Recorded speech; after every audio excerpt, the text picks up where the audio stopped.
नमस्कार दर्शक मित्रों, अब तक बुलेटिन पर हूं कार्य आरती आप સૌનું હાર્દિક સ્વાગત કરું છું। તો વિસ્તૃત સમાચારો રજૂ કરતા પહેલા નજર કરીએ મુખ્ય હેડલાઇન્સ પર। Hirasar greenfield airport Rajkot international airport તરીકે ઓળખાશે। સૌરાષ્ટ્રમાં અને દક્ષિણ ગુજરાતમાં પણ ભારેથી અતિ ભારે વરસાદની આગાહી।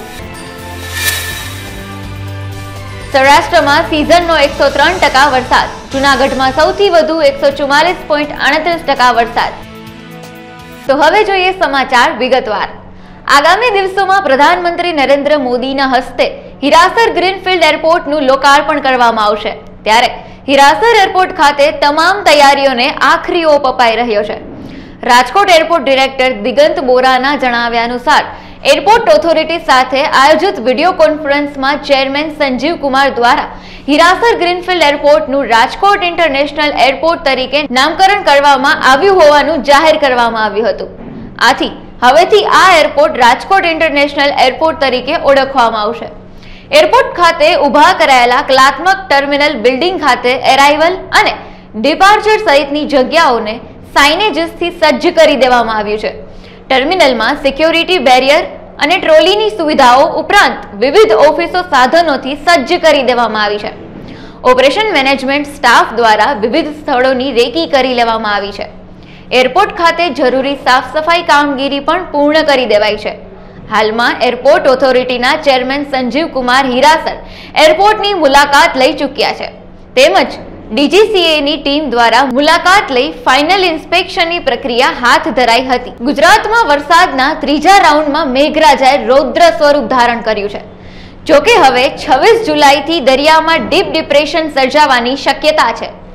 આજે પણ રાજ્યના કેટલાક વિસ્તારોમાં ભારેથી અતિ ભારે વરસાદની આગાહી કરવામાં આવી છે। આ ઉપરાંત રાજ્યમાં હવામાન વિભાગે સૌરાષ્ટ્રમાં અને દક્ષિણ ગુજરાતમાં પણ ભારેથી અતિ ભારે વરસાદની આગાહી કરી છે। બંગાળની ખાડીમાં સર્જાયેલી લો પ્રેશર સિસ્ટમ સહિત 3 સિસ્ટમ એક્ટિવ હોવાથી ગુજરાતમાં અનરાધાર વરસાદ વરસી રહ્યો છે। હવામાન વિભાગ દ્વારા વરસાદને લઈને રાજકોટ, દ્વારકા, ભાવનગર અને વલસાડમાં રેડ એલર્ટ જાહેર કરવામાં આવ્યું છે। આ જિલ્લાઓમાં અતિ ભારે વરસાદ વરસી શકે છે, જ્યારે નવસારી, જામનગર, કચ્છમાં ઓરેન્જ એલર્ટ જાહેર કરાયું છે, તેમજ અમરેલી, સોમનાથ, જૂનાગઢ, ભરૂચ અને વડોદરામાં પણ ઓરેન્જ એલર્ટ જાહેર કરાયું છે। અમદાવાદમાં ભારે વરસાદની શક્યતા છે। હવામાન નિષ્ણાંત અંબાલાલ પટેલે ગુજરાતમાં ભારેથી અતિ ભારે વરસાદ વરસશે તેવી આગાહી કરી છે। રાજ્યના કેટલાક વિસ્તારોમાં 22 થી 29 તારીખ ભારેથી અતિ ભારે વરસાદ વરસવાની શક્યતા છે।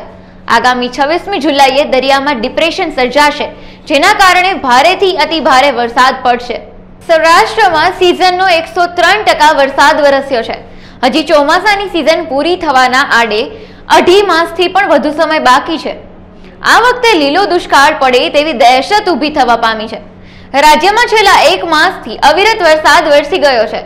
ગુજરાતમાં આજ સુધીમાં સિઝનનો 96.97% વરસાદ વરસી ગયો છે। કચ્છ રિજિયનમાં સૌથી વધુ 129.98% વરસાદ વરસ્યો છે।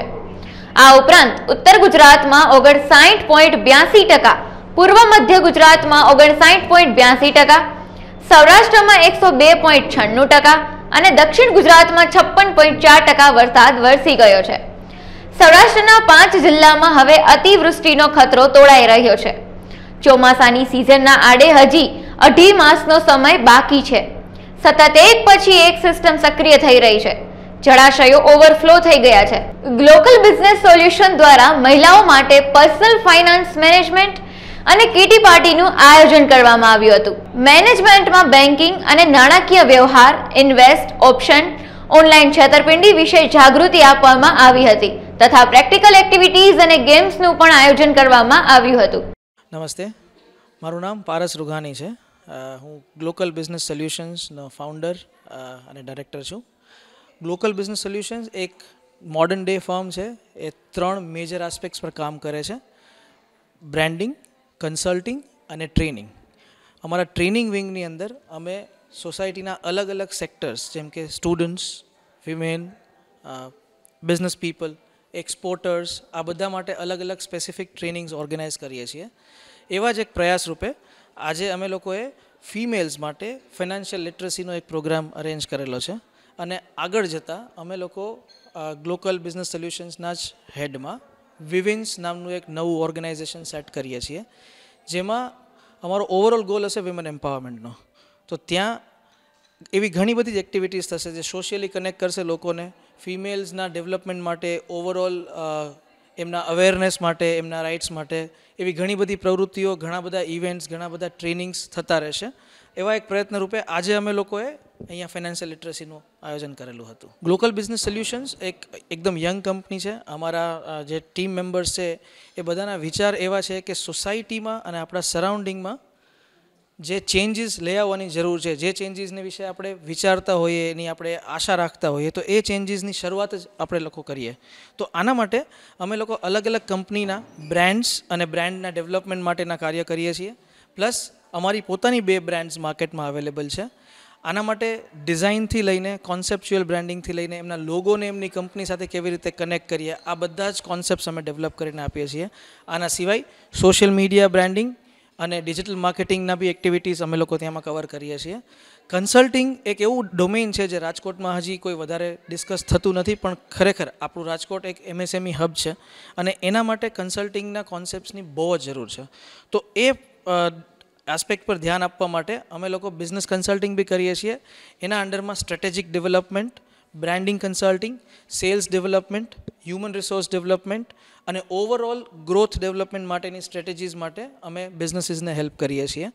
ત્રીજું જે અમારું વિંગ છે, જે ટ્રેનિંગવાળું મેં તમને વાત કરી, એના પ્રમાણે એવા ઘણા કોન્સેપ્ટ્સ છે જે રાજકોટ સુધી પહોંચતા નથી, પણ જ્યારે આપણે વર્લ્ડ લેવલ બિઝનેસીસની વાત કરીએ તો એમાં એવું ઘણી બધી વસ્તુઓ હોય છે કે જે નાના નાના આસ્પેક્ટ છે, લેકિન આપણા બિઝનેસને એ ઘણી બધી જગ્યાએ ફાયદો કરાવી શકે. તો આવી બધી જ ટ્રેનિંગ્સ અમે લોકો ગ્લોકલ થ્રુ ડિલિવર કરીએ છીએ. અમે લોકોએ આંત્રપ્રિનરશિપ સિમ્પોઝિયમ કરેલા છે, અમે લોકોએ એક્સપોર્ટ સિમ્પોઝિયમ કરેલા છે, અમે બ્રાન્ડિંગ ઉપર વર્કશોપ્સ કરેલા છે, આજનું પર્સનલ ફાઇનાન્સ પર વર્કશોપ છે, આના સિવાય અમે સ્ટ્રેસ મેનેજમેન્ટ ઉપર વર્કશોપ કરેલા છે, જે ન્યૂ એજ્યુકેશન પોલિસી આવેલી છે એના માટે અમે ટીચર્સના વર્કશોપ કરેલા છે. તો આવી ઘણી બધી એવી ટ્રેનિંગ છે કે જેને પ્રેગ્મેટિક પણ પ્રોફેશનલ ટચ આપીને અમે માર્કેટમાં લોકો સુધી પહોંચવા માંગીએ છીએ. તો આ અમારું ઓવરઓલ કામ છે. હવે જે નેક્સ્ટ અમારું આજે પગલું છે, women's institute for vitality, networking, success, આ જે અમે જોઈએ છીએ એમાં ઇન્સ્પિરેશનનો એક એવો મોટો ઇમ્પોર્ટન્ટ રહેશે, જેને અમે એ જે 2 આઈ અમે યુઝ કરીએ છીએ. એક આઈ છે ઇન્સ્ટિટ્યુશનનો, એક આઈ છે ઇન્સ્પિરેશનનો. એટલે women's institute for vitality, inspiration, networking and success. અહીંયા અમારા ફિમેલ મેમ્બર્સ આ વસ્તુને આગળ લઈને ઘણી બધી ફિમેલ ટ્રેનિંગ્સ, ફિમેલ વર્કશોપ્સ આવું કન્ડક્ટ કરવાના પ્લાનમાં છીએ. અમારી ટીમ અત્યારે 7 લોકોની છે, પણ બહુ જલ્દી અમે લોકો આ ટીમને ગ્રો કરવાના પ્લાનમાં છીએ. मेरा नाम कुसुम अग्रवाल है और मैं यहाँ ग्लोकल बिजनेस सॉल्यूशन का जो सेमिनार है वो अटेंड करने आई हूँ. अक्सर मुझे कई बार बोला भी जाता था, लेकिन मैं हमेशा अवॉइड करती थी इसको. लेकिन इस बार आकर मुझे लगा कि वाकई में मैं गलत कर रही थी. यहाँ पर आकर मुझे बड़ा अच्छा लगा कि यहाँ पर जो ट्रेडिशनल वे जो हम लेडीज़ का जनरली होता है सेविंग करने का, ट्रेडिशनल वे के लिए हमें एक अवेयर किया कि आप ट्रेडिशनल वे से हटकर और जो किस तरह से सेविंग कर सकते हैं, तो उसके लिए हमें यहाँ अवेयर किया गया. दूसरी चीज़, हम जो नॉर्मल किटी करते हैं उस किटी से हटकर, कि उस किटी में हम जनरली नॉर्मल किटी होती थी, लेकिन ये यहाँ पर आके हमें किटी जैसा भी फील हुआ, गेट टुगेदर भी हुआ, फन भी हुआ. लेकिन हमने यहाँ कुछ न या इस सॉल्यूशन में आकर हमने बहुत कुछ सीखा और हमारी मनी के बारे में अवेयरनेस आई और मोटिवेशन भी मिला कि आगे से हम हमारी किटी का जो मोड है वो चेंज करेंगे और इस तरह के ही सॉल्यूशन में आकर और मतलब एंजॉय करेंगे, ताकि हम कुछ ना कुछ सीख सकें और हमारे हस्बैंड लोगों को भी हम कुछ हेल्प कर सकें इन्वेस्टमेंट के बारे में. जनरली हम हस्बैंड लोगों के ऊपर डिपेंड रहते हैं इन्वेस्टमेंट के बारे में, लेकिन यहाँ आकर लगा कि नहीं, हम हमारे हस्बैंड लोगों की इस तरह से इन्वेस्ट करके और हेल्प कर सकते हैं. મારું નામ હેતલ મજેઠિયા છે. હું આજે અહીંયા ગ્લોકલ બિઝનેસ સમિટનો જે આજે કિટી પ્લસ જે અમારો લેડીઝ માટેનો ફાઇનાન્શિયલ અવેરનેસ પ્રોગ્રામ હતો એ મેં એટેન્ડ કર્યો. સો ગુડ, એટલું સરસ રીતે અને એટલા સારા વેમાં અને એટલા ઇઝી વેમાં અમને બધાને સમજાવ્યું કે લેડીઝ માટે પહેલી વસ્તુ કે સેવિંગ છે એ શું જરૂરી છે, પછી એને તમે કેવી રીતે ઇમ્પ્લાન્ટ કરી શકો કે સૌથી પહેલાં તો એ કે તમે ફક્ત પહેલાં ખર્ચ કરીને પછી જે વધે તેને તમે ઇન્વેસ્ટ કરો, એવી રીતે નહીં. પહેલાં તમારું ઇન્વેસ્ટમેન્ટ છે એને તમે કરો અને પછી તમે જે તમારા બધા એક્સપેન્સીસ છે એ બધું કરો, તમારા જે મતલબ મોજ શોખ છે એ બધું પછી પ્લાન કરો. એ અમને ખાસ તો શીખવા મળ્યું. પ્લસ બીજું એ કે જે અલગ અલગ અત્યારે જે મતલબ ટ્રેન્ડિંગ જે બધી મતલબ મ્યુચ્યુઅલ ફંડ્સ છે કે અલગ અલગ સ્ટોક માર્કેટ છે અને બેન્કિંગની જે અલગ અલગ એફડીઝ ને બધું છે એ બધા વિશે બહુ સારી અને સરળ ભાષામાં જેને કહેવાય કે અમે લેડીઝ છે બીજા બધા લેડીઝ સમજી શકે. આમ તો હું પોતે ફાઇનાન્સના સેક્ટરમાં જ કામ કરું છું, પણ કેટલી બધી વસ્તુઓ એવી હતી કે જે મારા માટે પણ નવી હતી એમ, કે જે અલગ સ્ટોક માર્કેટનું ને બીજા સેબીના અમુક રૂલ્સ સાથે બધું જે હતું એ બધું બહુ સારી અને સરળ ભાષામાં, અને એક લેડીઝ જે સમજી શકે અને એના ફેમિલીને અને એને હેન્ડલ કરી શકે સારી રીતે, એ લોકોના બધા જે ઇન્વેસ્ટમેન્ટ પ્લાન્સ હોય એ બધું એક લેડીઝ હેન્ડલ કરી શકે ને એટલી સારી ભાષામાં સમજાવ્યું છે. એટલે લર્ન વિથ ફન હતું અને બહુ સારો કોન્સેપ્ટ છે અને સરસ રીતે સારી રીતે એમણે એક્સપ્લોર કર્યું છે. Thank you team glocal. ગુજરાતમાં એક અઠવાડિયાથી મેઘરાજા તોફાની બેટિંગ કરી રહ્યા છે. મેઘરાજાએ પહેલા ગીર સોમનાથ, ત્યારબાદ દ્વારકા અને પછી જૂનાગઢ તથા નવસારીમાં કહેર વરસાવ્યો છે.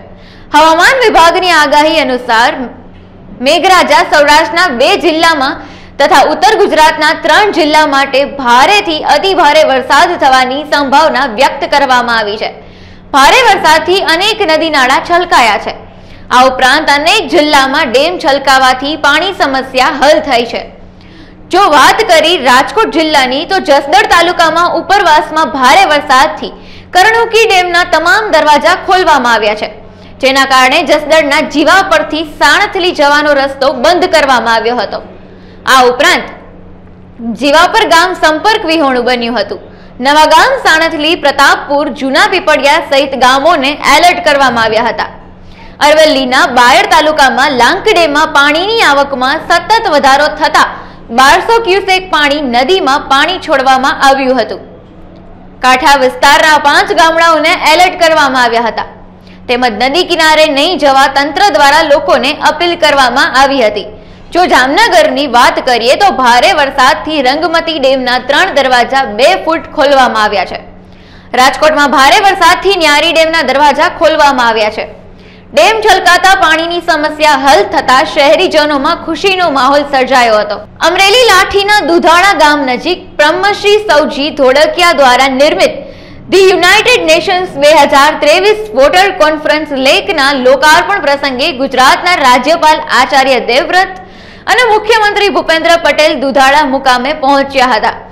લેકનું લોકાર્પણ રાજ્યપાલ અને મુખ્યમંત્રીના હસ્તે કરવામાં આવ્યું હતું. અમરેલી જિલ્લાના દુધાળા ખાતે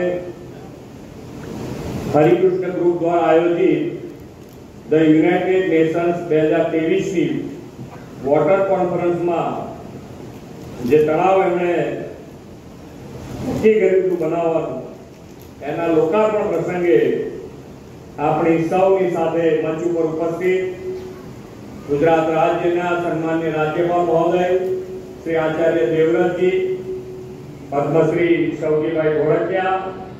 આજ અદ્ભુત કાર્યક્રમ એટલે હતો 125 સરોવર પૂરા કર્યા, એમાંનું 125માં ખાસ આપણા ગુજરાતના મહામહિમ રાજ્યપાલ શ્રી દેવવ્રતજી આવ્યા હતા અને ડાયનેમિક મારી જેમ એક્ટિવલી કામ કરવાવાળા સીએમ ભૂપેન્દ્રભાઈ પટેલ આવ્યા હતા. ખરેખર પ્રોત્સાહન માટે આવ્યા હતા અને જે કામની વિગત જાણવા આવ્યા હતા. જે રીતે ડેમ બન્યા છે સ્થળ પર બધી વિઝિટ કરી, ટેકનિકલી જોયું, પહેલાંની સમયની પરિસ્થિતિ ને અત્યારની પરિસ્થિતિમાં શું ડેમમાં આપણે ફેરફાર કરવો જોઈએ, શું કામ ડેમની હાઇટ વધારવી જોઈએ, આ બધું નિરીક્ષણ કર્યું. કારણ કે આપણે 4 મીટરનો ડેમ બનાવ્યો છે, જે આ હાઈએસ્ટ વરસાદ બધા કહે છે આ 2 દિવસમાં, છેલ્લા 2 દિવસમાં પડ્યો એ વરસાદ હાઈએસ્ટ પડ્યો. 1 દિવસમાં બધા જ સરોવર ભરેલા હતા, એમાં એ વરસાદ આવ્યો. હાઈએસ્ટ પાણી ભરેલું એની માથેથી ગયું. 125 મીટરનો ડેમ બનાવેલો છે, 4 મીટર ઊંચો બનાવેલો છે, 7-7 મીટર ઊંચા પાળા છે, 3-3 મીટર ઊંડી નદી છે. આ બધું નિરીક્ષણ કર્યું આપણા દેશમાં ગુજરાતમાં ખાસ કરીને ગાગડિયાના કિનારે જે જગ્યાઓ પડી છે ને નદી પહોળી પણ થઈ શકે એમ છે, ઊંડી પણ થઈ શકે એમ છે, જે પોતે સ્વનિરીક્ષણ કર્યું છે અને બહુ અદ્ભુત કામ જોઈને ખુશ થયા છે. અમે પણ ખુશ છીએ. અમારી આજે મહેનત બહુ સમયથી મહેનત કરતા હતા, 6 વર્ષથી સ્થળપુર જે રીતે નદી જ્યારે બનતી હતી ત્યારે પણ આવ્યા હતા, ખાલી હતી ત્યારે પણ આવ્યા હતા, પાછા ભરાઈ ગઈ અને તરત જ એમને ફર્સ્ટ પ્રાયોરિટીમાં કામ હાથમાં લીધું. કામ તો થઈ ગયું હતું પણ આ એની એક્ટિવિટા દેખાય છે, આ એમની કામ કરવાની ધગશ દેખાય છે અને આપણને પ્રોત્સાહન આપવાની ધગશ દેખાય છે. પાણીનો પ્રશ્ન કેટલો ગંભીર છે અને કેટલો એમને માટે પ્રાયોરિટીમાં છે, આ બધું અમને બહુ આનંદ થયો અને આ બધું નિરીક્ષણ કરવા માટે આવ્યા હતા. અમને ખાસ એના માટે જ બોલાવ્યા હતા. જ્યારે આપણે ખાલી હતા ત્યારે આવ્યા હતા ત્યારે કીધું ભરાય એટલે હું તરત જ આવીશ. એમનું વચન પાળ્યું છે. બધા ગામના લોકોને બોલાવ્યા હતા, જે લોકો ગામના બધા સરોવર બનાવ્યા છે. ભૂપેન્દ્રભાઈ અને રાજ્યપાલ બહુ ખુશ થયા. ખરેખર ભગવાને પણ કાળજી રાખી. આજે 10-20 દિવસથી પરમેનન્ટ વરસાદ આવે છે. છેલ્લા 12 કલાકથી વરસાદ બંધ હતો. આ પ્રોગ્રામ પતી ગયો, મહામહિમનું ભાષણ પત્યું, વરસાદ જે કાર્યક્રમ માટે વરસાદ ઊભો હતો એમ ભગવાન પણ સાથે છે, કુદરત પણ સાથે છે, નેચર પણ સાથે છે, સમાજ પણ સાથે છે અને તમારી જેવા મીડિયાવાળા પણ સાથે છે. આ ભગવાનની કૃપા છે. બધા જ વિખવાદ ભૂલી અને બધા એક તાતણે કામ કરે છે ભૂપેન્દ્રભાઈના માર્ગદર્શન હેઠળ અને નરેન્દ્રભાઈના વિઝન ઉપર. ખરેખર બધા જ સૌરાષ્ટ્રવાસીઓ અને આપણે બધા જ ગુજરાતવાસીઓ લકી છીએ. આપને 2 લીડર સારા મળ્યા છે, કેન્દ્રમાં પણ અને રાજ્યમાં. કેશોદ ખાતે જૂનાગઢ અને ઘેડ પંથકના પૂર અસરગ્રસ્તો માટે ફૂડ પેકેટ તૈયાર કરવામાં આવ્યા હતા. કેશોદ આહિર યુવા મંચના કાર્યકરો દ્વારા 7000 ફૂડ પેકેટ તૈયાર કરવામાં આવ્યા હતા. અસરગ્રસ્ત લોકો સુધી ફૂડ પેકેટ વિતરણ થાય તે માટે મામલતદાર સહિત વહીવટી તંત્રની મદદથી ફૂડ પેકેટ વિતરણ કરાયા. યુવાનોએ જરૂર જણાય તો વધુ ફૂડ પેકેટ બનાવવાની તૈયારી પણ બતાવી હતી. ભાઈ બારિયા કેશોદ. કાલે જૂનાગઢ જિલ્લામાં જે ભારે વરસાદ થયો એમાં જૂનાગઢ જિલ્લામાં ખૂબ ભયંકર પરિસ્થિતિ સર્જી. એ ઉપરાંત ઘેડ વિસ્તારમાં એમાં કેશોદ તાલુકો અને માંગરોળ તાલુકામાં જે ખાના ખરાબી કરી છે એના અનુસંધાને કેશોદ આહિર યુવા મંચ તરફથી રાતથી જ ફૂડ પેકેટ બનાવવાની શરૂઆત કરી છે. ત્યારે જૂનાગઢ ફૂડ પેકેટ મોકલવાના છે એમાં કેશોદનું સરકારી તંત્રને સાથે રાખીને આ ફૂડ પેકેટો એને સોંપવામાં આવશે અને જરૂરિયાતમંદ માણસોને પહોંચે એવી વ્યવસ્થા કરવામાં આવશે. એ ઉપરાંત ઘેડ વિસ્તારમાં જ્યાં જ્યાં જરૂરિયાત લાગે ત્યાં પણ આહિર યુવા મંચના કાર્યકરો ત્યાં પોતાને ઘરે જઈને પણ આ ફૂડ પેકેટ વિતરણ કરશે અને અંદાજે 4 થી 5000 ફૂડ પેકેટ. પડદરીના ખાખડાવેલા ગામે ક્ષત્રિય સમાજના મહિલાઓ પરસોત્તમ મહિનામાં ગોવર્ધનજીની સ્થાપના કરી પૂજા કરવામાં આવી હતી. છેલ્લા 30 વર્ષથી મહિલા મંડળ સાથે મળી ગોવર્ધનજીની પૂજા અર્ચના, કીર્તન અને નાની બાળાઓ અને મહિલાઓ રાસે રમી આનંદ માણ્યો હતો. પરસોત્તમ મહિનામાં ખાખડાબેલાના તમામ સમાજના સભ્યોએ ભેગા મળી મહાદેવજીના મંદિરે ગોવર્ધનજીની પૂજા અર્ચના કરી હતી. અમે બધા અહીંયા આવ્યા છીએ, બધા ગોપીઓ હનુમાન દાદાએ જમવાને એકટાણા કર્યા છે. બધા અમે રાસ રમીએ છીએ. અમારે બહુ ઉત્સવ સારો થાય છે અને બધે અમે જાય છીએ. ગોપીઓ જાત્રા કરવા જાય, બધે જાય, બધે શંકરના મંદિરે બધે જાય, હરદુવાર બધે જાય. મારું નામ આનંદબા જાડેજા, ખાખડાબેલા 6 નંબર. અમે 5 ગામના બૈરા પરસોત્તમ મહિનામાં ગોરમાં પૂજવા જાય શંકર ભગવાનના મંદિરે. આજે 5 હનુમાને આવ્યા છીએ. અમે 30 વર્ષથી આ પાટવાળા હનુમાને આવી છીએ અને બધા 5 ગામના બહેનો, ગોપી મંડળ, ગોપીઓ, નાના નાના દીકરીઓ, બાળકો બધા આવે છે. અમને બહુ મજા આવે છે. અમુક ગોપીઓ બહુ ગાંડા થાય છે, કીર્તન ગાય છે, અબીલ ગલાલ કંકુ બધું ઉડાડી ખૂબ ખૂબ મજા આવે છે અમને. જય માતાજી. ખાખડાબેલા ગામ, ખાખડાબેલા. મારું નામ તારાબા. અમે 3 મહિનો છે, પરસોત્તમ મહિનો છે એટલે અમે શિવની પૂજા કરી છીએ અને પરસોત્તમ ભગવાનના ગીત બધા ગાય છીએ અને અમને બધા એમાં ક્ષત્રિય સમાજ અમે બધા ભેગા થાય છીએ. અમને ખૂબ જ મજા આવે છે. રોજે રોજ નવા નવા કીર્તન. આજે હનુમાનજીએ પધાર્યા છે એમ બધા 5 ગામના બૈરાઓ અને ખૂબ કીર્તન ને ભજન ને બધું અમે ગાય છીએ. ગોપીઓ બધી ગાંડી થાય તમ તો ગાવા. માંગરોળમાં નોડી નદીના કોઝવેમાં માળિયા ગામને જોડતા પુલ પર પડેલ ગાબડા પડતા ધારાસભ્ય ભગવાનજી કરગઠિયાએ રિપેરિંગ કામ શરૂ કરાવ્યું હતું। આ ઉપરાંત સંપર્ક વિહોણા ગામડાઓને તાત્કાલિક ઉપયોગ આવે તેવા રસ્તા કાઢવા માટે સૂચના આપવામાં આવી હતી। તાત્કાલિક ધોરણે પુલનું રિપેરિંગ કરી લોકોને આવવા જવા માટે રસ્તો ચાલુ કરવામાં આવ્યો હતો। કોઝવે પર અધિકારીઓ તેમજ ધારાસભ્ય સ્થળ પર હાજર રહી તાત્કાલિક ધોરણે કામગીરી કરવા કાર્યવાહી હાથ ધરી હતી। મણિપુરમાં મહિલાઓ સાથે થયેલ અમાનવીય અત્યાચારની ઘટના બનતા દાહોદ જિલ્લામાં હિંસાના વિરોધમાં બંધનું એલાન કરાયું હતું, જે અંતર્ગત વહેલી સવારથી દુકાનો બંધ જોવા મળી હતી। જોકે બંધના એલાનના પગલે કેટલીક દુકાનો તેમજ ખાણીપીણી સહિતની શાકભાજી તેમજ ફળફળાદી સહિતની લારીઓ ખુલ્લી હતી। આદિવાસી સમાજના કાર્યકર્તાઓ દ્વારા રેલી કાઢી બંધને સમર્થન આપવા અપીલ કરાઈ હતી। આજ રોજ લીમખેડા ખાતે લીમખેડા તાલુકા તેમજ સિંગવડ તાલુકાના આજુબાજુના તમામ યુવાઓ સાથે આજ રોજ અમે લીમખેડા ખાતે યુવા મિત્રો સાથે અમે રેલી કાઢીને નારા લગાવ્યા છે કે બેટી બચાવો ભારત બચાવો, આદિવાસી સમાજ પર અત્યાચાર બંધ કરો, બંધ કરો, આદિવાસીને ન્યાય આપો, ન્યાય આપો। મણિપુરમાં જે બનાવો બન્યા છે, અમારી મા બેન દીકરીઓને જે બલાત્કાર કરી દુષ્કર્મ કરી ગુજારી જાહેરમાં નગ્ન કરીને આજે અમારા આદિવાસી સમાજ પર જે સવાલ ઉઠ્યા છે, અમને ઘણું તકલીફ ને ઘણું અમને ખોટું લાગેલું છે। તો અમે એવું ઈચ્છીએ છીએ કે આજે અમારા સમાજ જોડે થયું છે, આવતીકાલે બીજા સમાજ પાસે થઈ શકે। અમે ભારત સરકારને અપીલ કરીએ છીએ કે આવા અત્યાચાર અમારા આદિવાસી સમાજ પર બંધ કરે, નહીં તો આવનાર સમયમાં અમે ગામે ગામ બંધનું એલાન કરીશું। કોઈ પણ હાઈવે પર કોઈ પણ ગાડીઓ ના નીકળશે। આખા ભારત દેશના આદિવાસી, રાજસ્થાન હોય, MP હોય, ગુજરાત હોય કે ચંદીગઢ હોય, ઝારખંડ હોય, બધા અમે મળીને જાહેરમાં અમે ફરી વિરોધ કરીશું। જો અમને ન્યાય ના મળે ભારત સરકાર તો ફરીથી અમે રોડ બ્લોક કરીશું, આખા ગુજરાત બંધ ને આખા દેશને બંધનું એલાન કરીશું।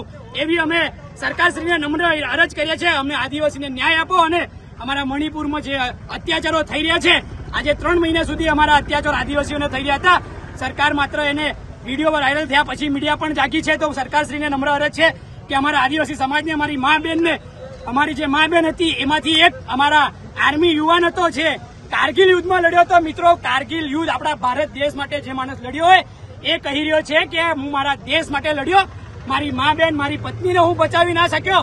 મને શરમ લાગે છે કે હું ભારત દેશની અંદર રહું છું। તો અમે આદિવાસી સમાજ જો આવી જ રીતે અત્યાચાર થતા રહેશે તો આવી જ રીતે અમે જાહેર બંધ કરાવીશું, ભારત બંધ કરાવીશું, ગુજરાત બંધ કરાવીશું, ગામ બંધ કરાવીશું અને રોડ પર પણ આવી શકું। અમે આદિવાસી સમાજ સૌ એકઠા થઈ અને આવો અમારા પર અત્યાચાર થશે તો આવું બંધ કર્યા રહેશું। જય હિન્દ, જય ભારત, જય આદિવાસી, જય જવાન। તો હાલ સમાચારમાં બસ આટલું જ। વધુ સમાચારો માટે જોતા રહો અબ તક ન્યૂઝ। નમસ્કાર।